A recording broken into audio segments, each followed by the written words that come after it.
বহুত দিনৰ পৰাই এটা কথা তোমাক ক'ব বিচাৰি আছিলোঁ যে তুমি আগতে যেনেকুৱা আছিলা ন এতিয়া এই আগৰ দৰে নহয়। এতিয়াতো ভাবিব লগা হয় তোমাৰ লগত কথা পাতিবলৈ। এই যে আগৰ তুমি আছিলা ন, মোৰ এই তুমিজনীলৈ মনত পৰিছে। বিজি আমি তেতিয়াও আছিলোঁ, বিজি আমি এতিয়াও হয়, কিন্তু এতিয়া তুমি সলনি হ'ব লৈছা। এতিয়া এনেকুৱা লাগে যে মই তোমাৰ লগত নহয় আনৰ লগত কথা পাতিছোঁ। তুমিতো ক'তোৱেই নাই। তোমাৰ কথাবোৰ তোমাৰ যেন নালাগে আজিকালি। তুমিতো এনেকুৱা নাছিলা। এতিয়া তোমাক কিবা ক'বলৈ ভাবিব লাগিব নেকি? তুমিতো এইজনী আছিলা ন যাক মই সকলো কথাই সুধিব পাৰিছিলোঁ। এতিয়া তোমাৰ ৰিপ্লাইবোৰ এটা ফৰ্মেলিটিছ নিচিনা লাগে।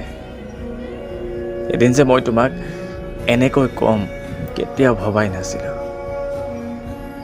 শুনা, তুমি আগৰে তাইজনী হ'ব পাৰিবা নেকি?